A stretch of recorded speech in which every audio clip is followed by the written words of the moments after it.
नमस्कार मित्रांनो, मी किरण कदम आणि तुमचं स्वागत आहे आजच्या पॉइंटेड चर्चामध्ये. विदाउट वेस्टिंग एनी टाइम सुरू करूया आजच्या बिझनेस न्यूज. पहिली न्यूज आहे मित्रांनो, इंडिया आणि यूएस बीटीए बद्दल. तर मित्रांनो, यूएस ट्रेड रिप्रेझेंटेटिव्ह ऑफिसने 23 जुलैला जाहीर केलेल्या नवीन सेक्शन 301 टेरिफ स्ट्रक्चरनुसार इंडियावरचा ॲडिशनल टेरिफ सुरुवातीला प्रस्तावित 12.5% वरून कमी करून 10% करण्यात आला आहे. कॉमर्स मिनिस्ट्रीच्या मते इंडियाच्या एकूण एक्सपोर्ट्सपैकी तब्बल 45% एक्सपोर्ट्स या 10%च्या टेरिफ नेटच्या बाहेर राहणार आहे.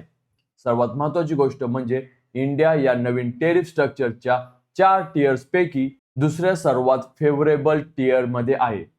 फक्त EU आणि तैवानच्या खाली आणि व्हिएतनाम तसेच चायना सकट 38 इतर कॉम्पिटिटिव्ह इकॉनॉमिक्स पेक्षा वरच्या स्थानावर आहे. स्टील, ॲल्युमिनियम आणि ऑटो पार्ट्स सारखी प्रोडक्ट्स जी आधीच सेक्शन 232 अंतर्गत येतात त्यांना या नवीन सेक्शन 30 टेरिफ मधून पूर्णपणे वगळण्यात आला आहे. मित्रांनो, टेक्सटाईल, फार्मा आणि IT सर्व्हिसेस एक्सपोर्ट करणाऱ्या कंपनीसाठी ही एक दिलासादायक बातमी आहे. नेक्स्ट न्यूज आहे मित्रांनो, ॲक्सिस बँकेच्या माजी चीफ डीलर बद्दल. मित्रांनो, सेबीने 24 जुलैला एका 146 पानाचा फायनल ऑर्डर जारी करत ॲक्सिस म्युच्युअल फंडचे माजी चीफ डीलर विरेश जोशी यांना 7 वर्षांसाठी सिक्युरिटीज मार्केटमधून बार केला आहे आणि त्यांच्यावर 3 कोटींचा पेनल्टी लावला आहे. सेबीच्या इन्व्हेस्टिगेशननुसार जोशी यांनी ॲक्सिस म्युच्युअल फंडच्या कॉन्फिडेन्शियल आणि non public trade information Dubai based Prajnesh कुरानी यांना लीक केली आणि कुरानी यांनी अनेक म्युच्युअल अकाउंट्सद्वारे फ्रंट रनिंग ट्रेड्स केले. या फ्रंट रनिंग मधून सप्टेंबर 2021 ते मार्च 2022 या काळात एकूण 30.55 कोटींचा रॉंगफुल गेन झाल्याचं सेबीने शोधून काढलं आणि यासोबतच आणखी 20 इतर एंटिटीजना 3 ते 7 वर्षांसाठी बॅन करण्यात आला आहे. नेक्स्ट न्यूज आहे मित्रांनो, वेल्सपन कॉर्प बद्दल. तर मित्रांनो, वेल्सपन कॉर्पने Q1 FY27 रिझल्ट खूपच जबरदस्त आले आहेत. कंपनीचा कन्सोलिडेटेड नेट प्रॉफिट तब्बल 199% वाढून 1047.88 कोटी झाला. रेव्हेन्यू सुद्धा 4081.12 कोटी झालं, जे मागच्या वर्षीच्या 3551.49 कोटींपेक्षा जास्त आहे आणि एबिटा 35% वाढून 756 कोटी झाला आहे. नेक्स्ट न्यूज आहे मित्रांनो, जिंदाल स्टील बद्दल.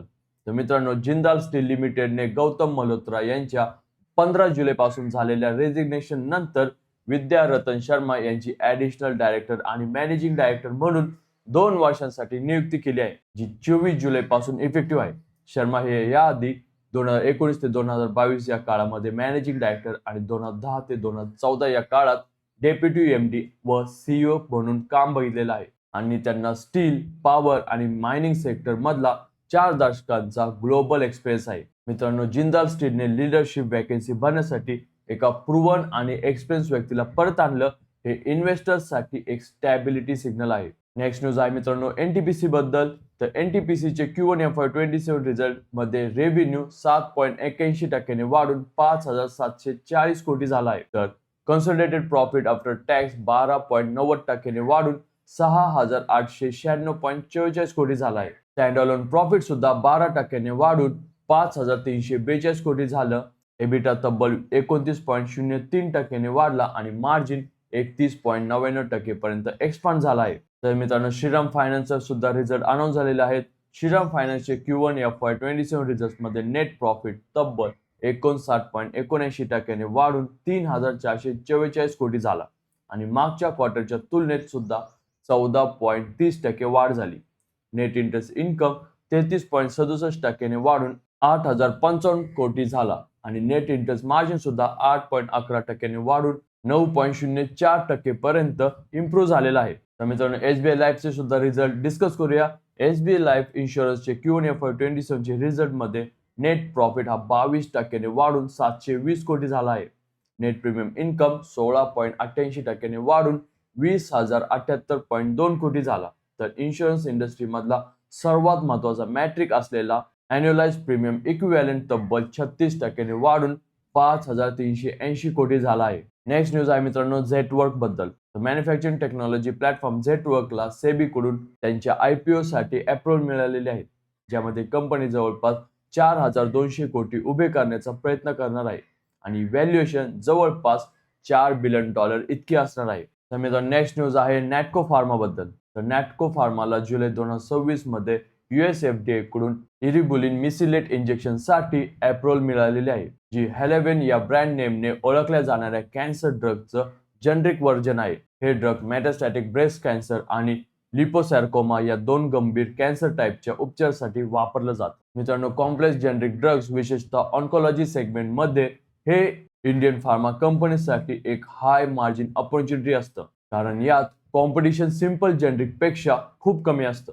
नेक्स्ट न्यूज आहे मित्रांनो इराण US वॉर बद्दल. तर युएसचं इराणवरचं बॉम्बिंग कॅम्पेन सलग 13व्या रात्री सुद्धा सुरू राहिलेलं आहे, कारण या महिन्याच्या सुरुवातीला झालेल्या सीज फायर अग्रीमेंट कोसळला होता. प्रेसिडेंट डोनाल्ड ट्रम्प यांनी सांगितलं की US आणि इराण अजूनही टॉक्समध्ये आहेत आणि त्यांना वाटतं की तेहरान आता जास्त सिरियस होते, पण अजूनही US ना इराण यांनी डिप्लोमसीकडे परत जाण्याचा स्पष्ट संकेत दिलेला आहे. मित्रांनो, आजच्या मार्केटसाठी पिवोट पॉइंट समजून घेऊया. मित्रांनो, आजसाठी गिफ्ट निफ्टी सध्या एक पॉझिटिव्ह स्टार्ट दाखवत आहे, कारण युरोपियन मार्केट्स मधली शुक्रवारची रॅली आणि थोडा रिट्रीट झालेला क्रूड ऑइल प्राइसमुळे सेंटिमेंट सुधारत आहे. तरी मागच्या सेशन मधली वीकनेस आणि एलिव्हेटेड व्हॉलेटिलिटी बघता गेन्स सुरुवातीला मर्यादित राहू शकतात. निफ्टी 50 शुक्रवारी 23,767 वर बंद झाला होता आणि इंट्राडे लो 23,606.30 होता. त्यामुळे 23,600 चा झोन आजही सर्वात क्रिटिकल सपोर्ट आहे. हा लेवल टिकला तर निफ्टी 23,870 आणि त्यानंतर 24,000 पर्यंत जाऊ शकते. सेन्सेक्स 76,059.77 वर बंद झाला आणि लो होता 75,474.43. त्यामुळे 75,470 ते 75,500 चा झोन सपोर्ट आहे आणि 76,391 तसंच 76,700 रेजिस्टन्स असणार आहे. बँक निफ्टीसाठी 56,000 चा झोन सपोर्ट आणि 57,000 चा रेजिस्टन्स असेल. तर मित्रांनो, ह्या होत्या आजच्या बिझनेस न्यूज. तुम्हाला व्हिडिओ कसा वाटला मला नक्की सांगा आणि अशाच इन्फॉर्मेटिव्ह बिझनेस न्यूज घेऊन भेटूया पुढच्या व्हिडिओमध्ये. तोपर्यंत जय हिंद, जय महाराष्ट्र.